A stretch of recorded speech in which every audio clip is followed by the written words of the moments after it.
Hi there again everyone, Leanna here and welcome back to my channel. So today I just wanted to wrap up March and tell you everything I read during the month of March and what I'm aiming I suppose to read in April, because I haven't really got a specific TBR video to do this month because I'm doing like 2 months worth of TBR game now, so I just want to catch you up on where I am with my TBR game as well, and just let you know how I've done basically in March and where I'm up to. So I'm going to hit screen record on my tablet and then I'm going to show you my spreads as I normally do on my wrap-ups. So as you know, this is my journal spread for my TBR for March and April. So this is like the 2-month spread that I did before. I'm a little bit wonky, sorry about that, my camera angle went really strange. Never mind. So yeah, I've kind of also ticked off, I don't know if you can see the little blue marks, what I read in April based off the TBR. So going off the first spread, I read The Shadow of Kyoshi first, which was by FC Yi, and I can, as you can see, I really enjoyed this book. I gave it 5 stars. Thought it was absolutely fantastic, and I actually thought it was better than the first book because we've already got an established world, established characters, and I just thoroughly enjoyed where the story went. So yeah, I made this lovely spread for it, and yeah, gave it 5 stars. As you know, I love Kyoshi. She's like one of my favourite avatars, so yeah, I've really enjoyed reading this. Next up, I read Malice by Heather Walter. You know, it feels like forever since I read these books at this point, because it's like beginning to mid-April at this point, and I've read quite a few books at the beginning of this month. So yeah, I read Malice, and again, really enjoyed this one. This was a 4-star read for me, and I really enjoyed where the story went. It was the perspective of the Maleficent character, whose name is Alice in this book. And she is she has the villain persona kind of pushed on her from being a child onwards. She's always been known as the villain, and that's basically, she doesn't want to be the villain, like that's not what she's trying to be, but because her magic does, or seems to do, cruel things, she thinks she's the villain, everybody else thinks she's a villain, and that's just how she's treated all the time. So yeah, and we see her story progress to like why she doesn't want to be this villain that everybody thinks she is. She's trying to prove to everybody that she's not this horrible bad person. And yeah, this is a sapphic story, a fantasy. This is a sapphic fantasy story about, like I say, Alice and the Princess Aurora. So we would have to see if anything happens between them if you want to read it and see what does happen just in general. So yes, the next thing I read was Memento, finally, from the Illuminae files. It's a novella. I only gave this 3 stars because I do have a hit and miss relationship with novellas, and most of them seem to be a miss for me. So yeah, it was okay. I enjoyed being back in the Illuminae world and seeing Aiden again, because Aiden's in this one, which was awesome, but there wasn't enough story for me. I would have rathered it to be a longer story. It just seemed to have ended abruptly, which I find a lot in novellas, so yeah, it was a bit of a mess, but it was still okay for what it was, you know. And then I read Project Hail Mary. I gave this 3 stars, which would actually be a lower 3-star than Memento in my books. So yeah, I know a lot of people love this book, but the thing is, there was only one thing that made this book so amazing to me. For the biggest part, like really brought it up to the 3-star even. And I can't really tell you what that was because it's a major spoiler, but yeah, I feel like there's a lot going on with Andy Weir's writing, and so I've heard from his other books as well, where he just has the main character is like pretty much always the same guy. At least in this and Martian anyway. Like they're basically interchangeable in personality, and yeah, there's a lot of stereotyping in these books to say the least.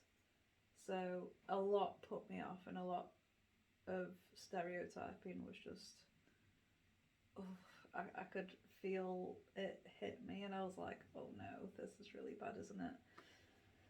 So yeah, good for you if you love it. That's fine. I just couldn't deal with that kind of stuff that was in the book. So yeah. Other than that, though, it was really good. You know, all the science and everything. I feel like the science could be overbearing at times, especially if you don't know about the things they're talking about. But it's all very well explained and everything, and you can understand it. But a lot hits you, and it also insults teachers in this book, because he's like, "Oh, I'm just a teacher because I couldn't do the subject, so therefore I teach the subject," kind of standpoint. And I feel like that's not fair on teachers, because no. So, like I said, a lot of stereotyping. So anyway, after that I read Dracula. I forgot that I read this. It's hilarious. I gave this a 3-star as well. It seems to be the year of 3-star so far this year, and it's annoying me.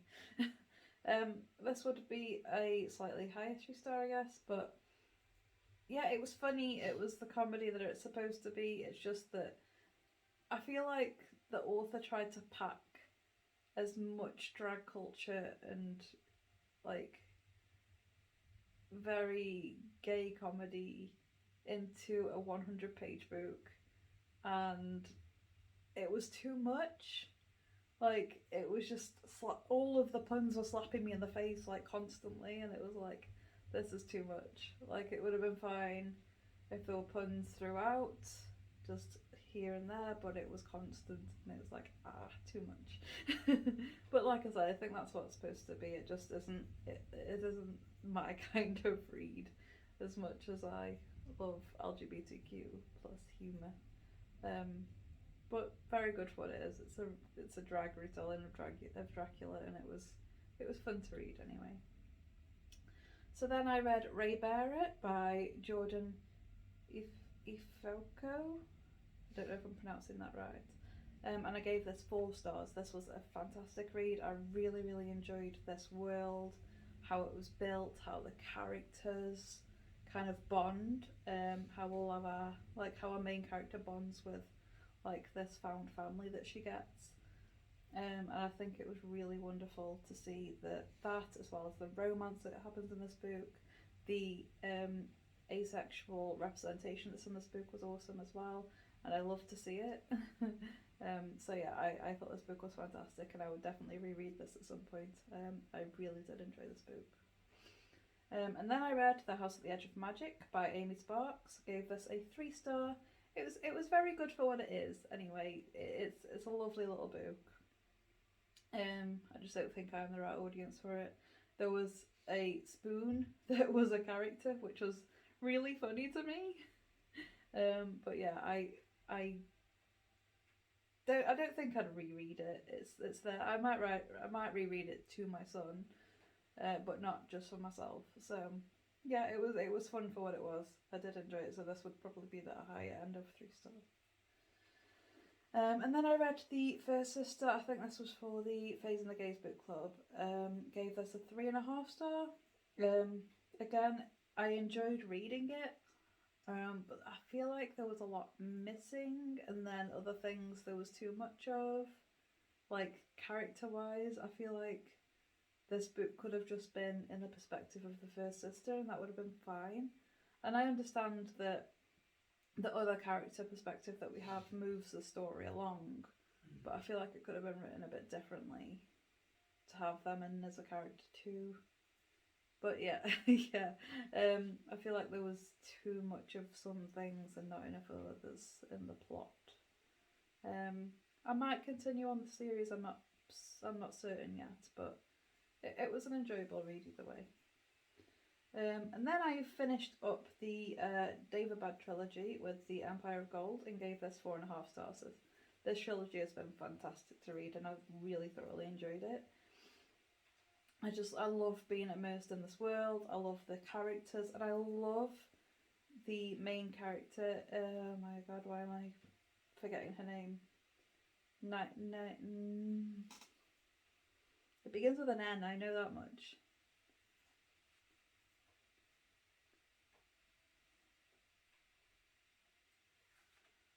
Anyway, the main character is a healer and she's fantastic, and it's just, I feel like so much research and so much was done with this character to put her, like, make her so caring and put this like kind of healer perspective into her.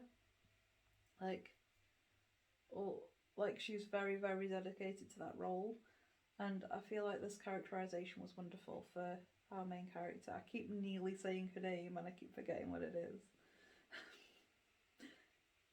Nari. I'm pretty sure that's her name. Nari. She's fantastic. And we've got Alizade as well. And he becomes a much cooler character to follow from the second book onwards. Whenever I was in his perspective in the first book, I was like, oh, this is annoying. But now I'm fine with it either way.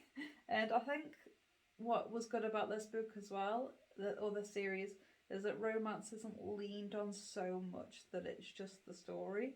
It's there, which is fine, but it's not like everything in the book, and the character's more interested in the missions they're on and the adventure that they're on. So that's what I love about the series. It's just fantastic. And I really enjoyed it. So yeah, definitely 4.5 stars. And that was everything I read in March. I think I had a really good reading month in March. Got a couple of really cool books out of that month. So these are some anticipated releases from March that I had on a list. These are my videos. There's an overview of the books I read. So I read 8 books in March, which ain't bad going really. And then these are books that I hold in March. And my favourite book of the month was Kyoshi. Very closely followed by Empire of Gold, definitely, because that was a fantastic book. So anyway, this is what I've got left over on my specific from my TBR game from April. And I know I definitely have to read Master of Jin for the Fays and the Gaze book club, so that's on there too. So yeah, this is what I had left over. And then I have so far out of those read The Night Circus and Nightfall. So those two already crossed off. So I only have 2, 4, 5 books left on my actual list from last month. So going from that, I'm taking part in the Aurelium Readathon. So I'm going to jump over to that journal and show you what I've got up for that. So I'm actually wanting my character to be a scribe, so this is kind of the page dedicated to being a scribe, and for that I had to take Elemental Studies, Inscription, Spells and Incantations, Restoration and Law. And for those subjects I needed to do a book under 100 pages, which teaches my character basics of air dynamics. And for that I just chose the first story from The Last Wish because that is well under 100 pages. And I've completed that one. I also needed a book for spells and incantations, which was to teach my character an anti-gravity spell. And that's short stories or essays, which I chose Heartstopper for. It was a very quick reread and I really enjoyed rereading that, and I always will probably, because Heartstopper just has my heart, and I feel like it was the perfect time to reread that book right now. So, and then I've got Inscription, which was to learn the Glyph of Strength, and that was for an intimidating read. Night Circus has been on my TBR for ages because I thought it was intimidating. Turns out it was actually quite good to read and I enjoyed it.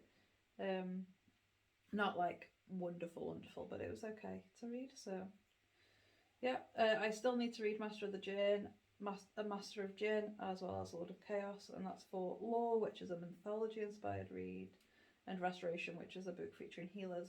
And we all know Wheel of Time features a lot of healers, so that's why that's there. So I have also accepted some quests. So far I've got Star Eater, which was to read a book recommended by a friend or creator, and I've got Nick down for Star Eater because he has suggested that a few times. I'm currently reading The Unspoken Name by A.K. Larkwood. I've very nearly finished this, and this was to read a 5-star prediction for another quest, and then I have a quest to read a book from a new to me author, which I'm thinking I'll read The Library of the Unwritten for if I get to it, and then I've also got one to steal a book from somebody else's TBR, and for that I've got The Black Coast, and that's on my friend Tyra's TBR. So yeah. That's it so far. Oh no, there's another quest that I've got on here, and that's a book with the letter D in the title, and I've just chucked up the Graveyard Book by Neil Gaiman on there because it's a shorter read. I think I could get through it pretty quickly, and it's on my TBR game, which I still need to read, so yeah. But I am focusing on my Aurelium books this month, so yeah. And here I am on the tiers so far. I still need to get 40 more points to get up to 100 so that I can apparently use DNFs as, like, to pass, basically. So yeah, that is everything I need to show you on my tablet, so I'll hit stop recording there. And I think that's pretty much everything I need to tell you. My character's name is Peridot. She is a Earthling, and she wants to be a scribe. So yeah, that's pretty much everything you need to know about that, and where I am up to right now. Yeah. That is my wrap up for March and where I'm up to in April. So thank you so much for watching this video, everyone, and I will hopefully see you in the next one. TTFN, bye bye!